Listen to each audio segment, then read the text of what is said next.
This is the Ms.FitVegan podcast, episode 293. This episode is for anyone who has been diagnosed or think that they have body dysmorphic disorder.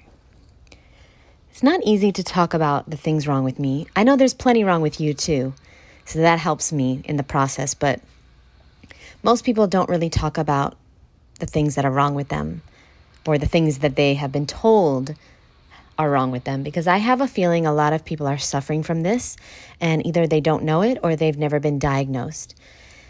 And so a diagnosis can be very debilitating and can honestly ruin your life if you don't have the knowledge that you are in control and the power is in your thoughts, your words, your actions, and your choices, your habits, okay? You have the power to break free from any diagnosis, physical, mental, emotional, anything holding you back, anything, quote, wrong with you, end quote. And so I was diagnosed with body dysmorphic disorder when I was about, I think, 15 or 16. And so let me just look up the definition of this disorder. I'm going to tell you guys how I've healed and how I am healing still, because I am still healing. So body dysmorphic disorder is a mental illness involving obsessive focus on a perceived flaw in appearance. A mental illness involving obsessive focus on a perceived flaw in appearance. The flaw may be minor or imagined, but the person may spend hours a day trying to fix it. The person may try many cosmetic procedures or exercise to excess. And it says more than 200,000 people in the U.S. have body dysmorphic disorder. And yes, so let's look at the cause. So the cause is, like many other mental health conditions, body dysmorphic disorder may result from a combination of issues such as family history of the disorder, negative evaluations or experiences about your body or self-image, and abnormal brain function or abnormal levels of the brain chemical called serotonin. How do you know if you have it or not? Well, obsessive thoughts and behaviors about your appearance. Body checking is a common habit in those with body dysmorphic disorder or eating disorders, which is the obsession over one's imagined flaws or defects. The obsession is often over one's weight or a certain part of their body. Now, a lot of people have this on a smaller scale, but basically, I'll just tell you real quick my story and then what I did and what I am doing to heal it. So I believe all people that are suffering from body dysmorphic disorder, at the end of the day, they don't feel good enough. And so the brain is a goal-seeking machine. And so if you tell it that you don't feel good enough, it will find a way to prove that you don't. And so my body dysmorphic disorder, it has evolved or morphed over the years. It started with my nose, then it went to my stomach, then it went to my teeth. It went from my nose to my skin, or I think it went from my skin to my nose, to my stomach, to now my teeth. My hair was in there somewhere. And basically, it's a part of your body that you feel is extremely, extremely not normal or ugly or disformed or disfigured. And it may even be so. Like I told you guys, I had a broken nose. So my nose was disformed. And then I had really, really bad acne. So yes, I did have acne. That is the truth. But the reality is that someone with body dysmorphic disorder blows it out of proportion and makes it impossible for them to live a normal life. You feel very, very, very ashamed and embarrassed to go out of the house. You feel very ugly. You feel very abnormal. You feel that everyone is looking at you. You feel that you are just you are just honestly the ugliest person on earth, or the fattest person on earth, or the most unattractive person on earth. And that is how I felt most of my life. And I still feel that way sometimes, and I am trying to heal. I am on my healing journey, and here's how I did it. So first of all, once you fix the part of you, by the way, it doesn't heal the body dysmorphic disorder, because like I told you guys, I had a nose job and it did straighten my nose, and my nose is not, I wanted my nose to be a lot smaller, but unfortunately that didn't happen. But I no longer have a crooked nose. So that technically healed that body dysmorphic disorder obsession with my nose being so ugly and just being so embarrassed to leave the house. But then my disorder morphed into my skin, and I became extremely embarrassed, although I had this with the nose. But after I fixed my nose, I really became focused on my skin. And I couldn't leave the house, and I couldn't go on dates. I couldn't hang out with people. I couldn't socialize. I couldn't live a normal life because I was so embarrassed about my skin. I felt that my skin was holding me back in life. I couldn't do what I wanted. I couldn't date. I couldn't do anything because I just felt that my skin was really embarrassing and ugly, and I was ashamed, and it was just really horrible. And I put a lot of makeup on, but when you have cystic acne, it's like mountains on your skin. And so, there's a lot of people out there that I see. I see people on social media. I see people putting themselves out there, even with cystic acne. I see people walking around. I see people getting married. I see people going on dates.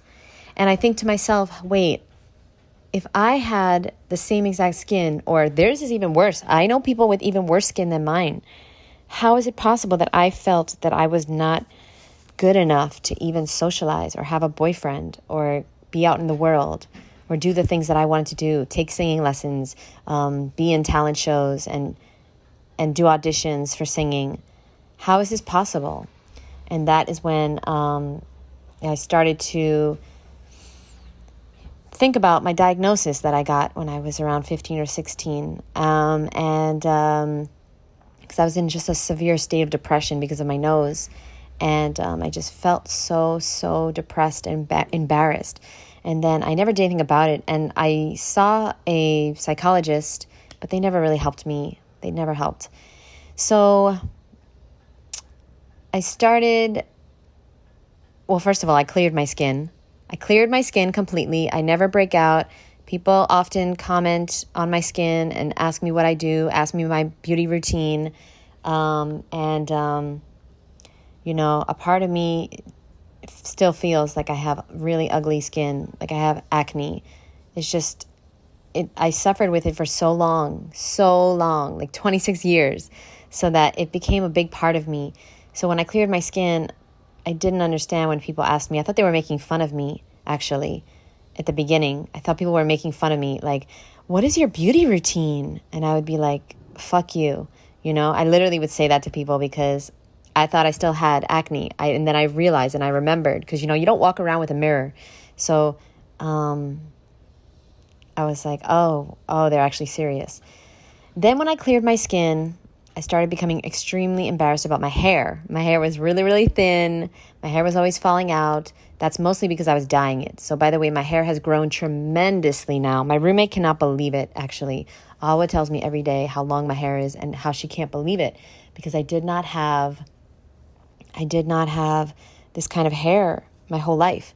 And I swear the affirmations I've been doing about I love my long, gorgeous hair have really, really worked. I'm telling you, I'm a believer in affirmations now, guys, because they work. And you feel so ridiculous in the beginning, but keep going, all right? Because they work. Yeah, of course, I'm eating a healthy vegan diet. I've been raw for 12 years. Yeah, that helps. But I'm telling you, these affirmations are powerful. Okay, so my obsession started becoming with my hair. I was really obsessed with my hair for a very long time, and I was really embarrassed, and I couldn't go out of the house, and I could never, do anything because I felt that my hair was so ugly and thin and brittle and dying and all these things. And it just kept going from body part to body part. And then I became obsessed with my stomach. I have a very obsessive personality, so once I started growing my hair and I started accepting my hair being thin and, not being like long and beautiful and thick like I wanted. Well, then I started being obsessed with my stomach. And I started just like, sorry. I started saying, I'll never get a boyfriend. I'll never find anybody that loves me or will accept me with this stomach, because I didn't have abs, and, I got bloated sometimes because I ate a lot of dried fruit in the past. But like all these things about my stomach, and I just felt like I looked pregnant all the time, and I just was so embarrassed about my stomach. My stomach was everything. I could not wear a bikini. I did not wear a bikini until I was 35 years old. I would never be seen ever showing my stomach, ever, ever, ever. When I came to Florida, my stomach was so white. But now I have accepted it, and my obsession went over to my teeth, and that is what I'm currently struggling with. And I want to let you guys know how I'm healing, because now I'm obsessed with my teeth and how ugly they are, or as I thought they were. But I'm realizing that they aren't. My stomach, there's nothing wrong with my stomach. There's nothing wrong with my nose. There's nothing wrong with my hair. There's nothing wrong with my teeth. I have beautiful teeth. I have a beautiful stomach. I have beautiful hair, beautiful skin, and my nose is beautiful too. And the way that I'm healing and the way that I got there, the way that I've been able to put myself out there and do classes in person and teach in front of hundreds of people at the Woodstock Fruit Festival, and speak in front of hundreds of people, and put myself out there, get online, start shooting videos, make these reels every single day. The way I'm doing it is 3 things. Number 1, my number 1 tip to you, if you have body dysmorphic disorder or you have this false belief that you are not good enough, the number 1 thing that I can tell you is it's not about you. Every time I do a presentation or a workout at Woodstock or anywhere else, or at one of these festivals that I go to, every single time I do a Zoom with a bunch of people. I did a Zoom once with 100 people on it, and I was so nervous, but it wasn't about me. Every time I shoot a video, every time I go out and do something for other people, I have to understand that it's not about me. It's not about me. Shooting these videos, when you start your YouTube or when you start to do presentations or teach classes or whatever you want to do presentations at work, at school, it's not about you. It's not about you. It's about the people that you can possibly help. Stop making it all about you. See, when my life was all about me, I was embarrassed. I was depressed. I was struggling really badly with my image. I had really low self-esteem, had a really bad body image, and I thought I was so ugly. It was all about me. And now I know for a fact that I'm not doing this for me. And if I get a hate comment, and this is another thing that I need you to understand, if you get a hate comment and somebody says you're ugly, and somebody says you have a big stomach, or somebody says you have a big nose, or ugly teeth, or whatever, it's not about you. You're not on there to win a beauty contest. You're on there to live your life purpose and spread the message and help someone else feel better and know what to eat and know what not to eat, and learn the tips and tricks that you've learned along the way. Spread your knowledge and wisdom and use your pain and turn it into your purpose. That's what you're on YouTube for. That's what you're doing presentations for, to help. Now, if people leave a mean comment, that's about them. The way people treat others is the way they treat themselves. They're very mean to themselves. So you got to send a little prayer up to heaven for them. You got to either, if you want to delete the comment, or you want to block them, if you want to respond in a loving way, if you want to respond in a hateful way, whatever you want to do it, boo. But I'm telling you right now, those people, they are hurting. The people that make videos about me, what's that carnivore's name? He made 4 videos about me. I wish he would make more. Oh, if anybody could please make hate videos about me, please do it, because I really want to blow up. I want to change the world. I want to inspire 1 billion people to stop eating animals. I forgot his name, but he's a doctor. Sean Baker. Yeah. I miss him so much. Anyway, vegan deterioration. And like, there's been a few other, Bobby's perspective, a few other people, but hopefully soon there will be more. And I love it because it helps me grow my audience. It helps me reach people that I would never reach, these carnivores and these really sad people that are suffering very badly with all types of issues because they're eating the wrong diet. And that's why they need me in their life. And I'm happy to be in their life and help them know what I didn't know. And so I see it as, it's not personal. Listen, I've accepted myself now. I'm still on my journey, but I've accepted that it doesn't really matter what I look like. And I am taking really good care of myself. And so I am becoming my best version, physically, mentally, emotionally, spiritually. I am working out every day. I'm eating really healthy. I take care of myself. I get out in the sunshine. I swim in the ocean. I'm doing all the things that I know. I'm trying to prioritize my sleep. I'm shutting my phone off at 9 p.m. at night, putting it in the safe. All right. I'm doing my deep breathing. I'm doing yoga every day. I'm doing, my affirmations, and I'm doing all the things that help me look and feel my best. And so I know that it's not true. These mean things that people say, they're just honestly hurting, and they're trying to hurt me. But there's very few things that can hurt me. Very few things. Okay. The only things that can hurt me are when people I love say things to hurt me. If you say something to hurt me, but I don't love you, I don't respect you, it doesn't affect me, because I've realized that you don't matter. Your opinion doesn't matter to me. I've accepted what matters to me, and that is my opinion of myself and the opinion of people I love and respect. And that's it. So you really can never, ever hurt me. David Goggins helped me with this a lot as well. So I do recommend his book, Can't Hurt Me. It's a good one. It's a real good one. Okay. So now the number 2 thing that I recommend, if you have body dysmorphic disorder or you just are embarrassed about your appearance, the number 2 thing that I recommend, and this is controversial, but I don't really care. This was recommended to me by a psychologist. I recommend you look up a version of that body part that is really defective or dismembered or really, really tragic looking. So for example, and I'll leave it as the cover of this. This is very hard because I don't want to embarrass this person, but I looked up bad teeth.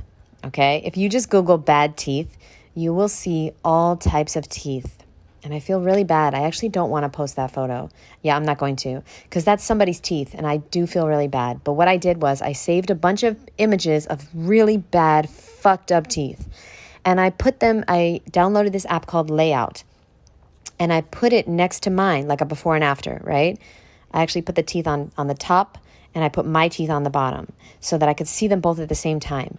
And I look at it every day. It's actually my wallpaper now, because I just changed it to my wallpaper, because I look at it every day and I say, okay, my teeth are beautiful compared to these teeth. And I know we're not supposed to compare ourselves, but if you look up a really fucked up, say you think you have a really fucked up nose, right? Your nose is really big and really ugly. Well, Google big, ugly noses. And I promise you, and I know this is controversial because we're not supposed to compare ourselves to others, but I'm telling you what has worked for me. So fuck you, okay? If you're judging me, but I'm judging myself. But look up a really, okay, you think you have thinning hair? Look up women or men that are bald or women that have extremely thin hair and Google it. And I promise you, you will find someone that has a worse situation than you. And you know what? I am going to put the photo because I do feel bad for this person. However, I need you to understand that if you have body dysmorphic disorder, it's not real. What you see in the mirror is not real, and you have to see it for what it is. Another thing that has helped me a lot is tapping. Tapping has helped me tremendously to reprogram my subconscious, okay? You need to understand. You are seeing things that are not there. You are seeing something that is not true. This is for sure what happens with anorexia. People that have anorexia, they look in the mirror and they see themselves as fat. They have body dysmorphic disorder, okay? And so you need to understand If you have anorexia, one of the things that I would do is I would put a photo of you and I would put it next to somebody who is actually overweight. And I would look at yourself in the mirror, in the photo every day. And I would say, is it true that I am overweight? Okay. And yeah, this is just one part of the process of healing, but becoming aware that you are lying, that you are not correct. The reality is that my teeth are beautiful. I don't know why I think I'm so embarrassed to smile. I don't understand it, but I know it's a psychological mental illness, and I'm working with it and I'm healing it every day. And the third thing that I've done, well, this is the fourth thing because remember EFT, but the final thing that I truly recommend that has helped me so very much in my healing process, okay, is Ho'oponopono. So I've been doing this for a while now. I put my hands on my stomach and I say the Ho'oponopono meditation to my stomach. I set a timer for 5 minutes and I do it over and over and over. And all you do is you say the following 4 sentences. I love you. Thank you. I'm sorry. Please forgive me. I love you. Thank you. Now join me now. Put your hand on a part of your body that you don't like, that you think is unacceptable, that you will not accept, that you really don't like. You might even hate this part of your body. And put it on a part of your body. And I want us to reverse the damage we have done over the years. And how you do that is you say the following words. I love you. Thank you. I'm sorry. Please forgive me. And after this podcast, I want you to set a timer for 5 minutes, 10 minutes if you have it, a fucking hour if you're serious. If you're serious and you sit down for an hour and you say that, close your eyes and you say that, you're going to be doing so much healing. You have no idea. And so self-love meditations and self-love tapping have really helped me out.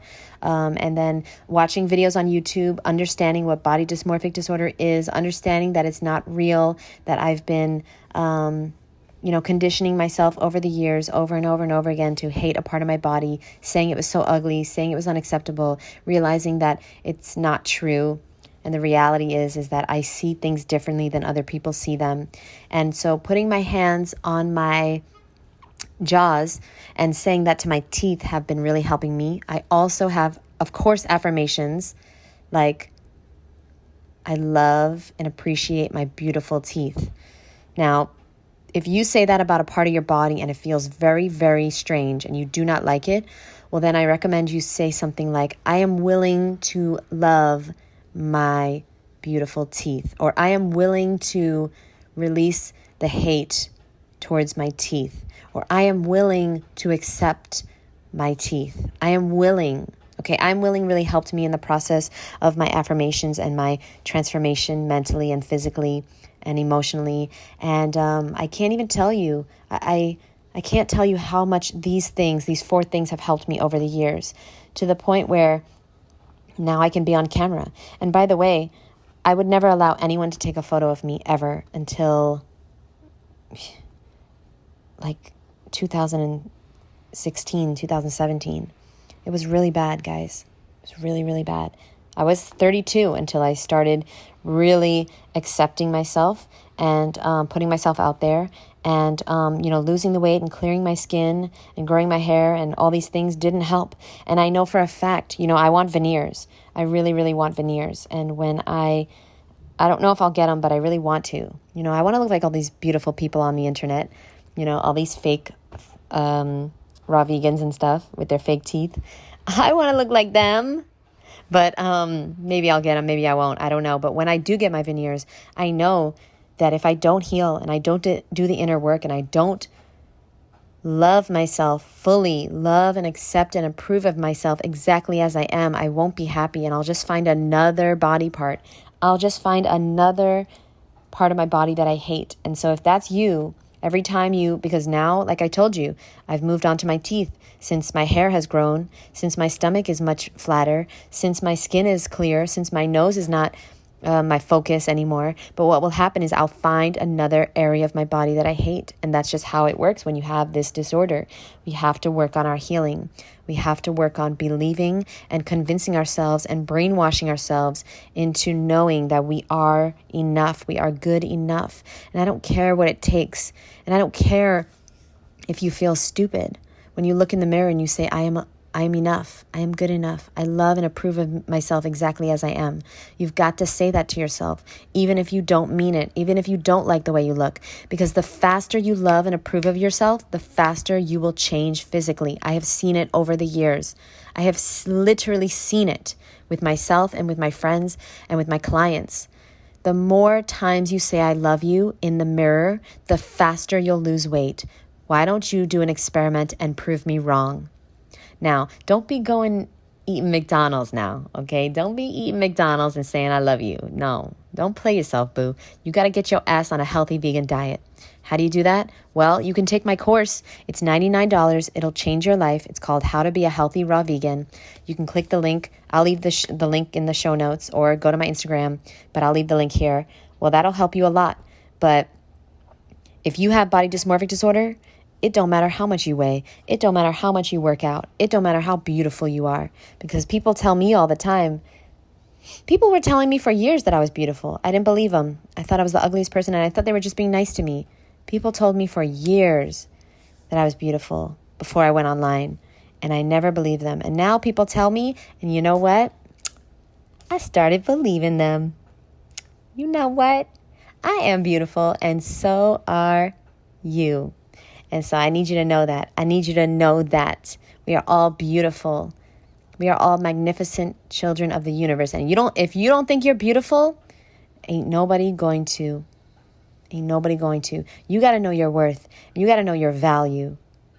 And you got to know how beautiful you are inside and out. All right? So go do something for yourself. Set a timer for 5 minutes. Say the ho'oponopono. I love you. I'm sorry. Thank you. Please forgive me. Say that to yourself and start a habit of doing that. Putting your hand on a part of your body you don't love, or that you want to change, or that you hate. And I'm telling you, you're going to see miracles happen in your life, especially if you expect miracles, because I expect them. I expect them at this point because I've seen them so many times. I've seen miracles happen with my clients. And there's a great book, by the way, called, I got to get up. I was reading it last night before bed. Whatever you do for the first 20 minutes of your day and the last 20 minutes of your day is going to affect your life so much. It's going to determine your life. So I need you to take care, extreme priority over those 20 minutes, the first and the last. And so the book is called Modern Day Miracles by Louise Hay and friends. And it's hundreds of people that have written in to Louise Hay to tell them her stories that they have experienced, like not her stories, the story of their life that she has inspired, and like all these miracles that have happened because of Louise Hay's affirmations and her books. So I recommend that book a lot. Modern Day Miracles. It's just a wonderful book, wonderful read. And yeah, that's it. I love you guys so much, and I will see you in the next episode. Thank you for listening. Please do something for yourself today.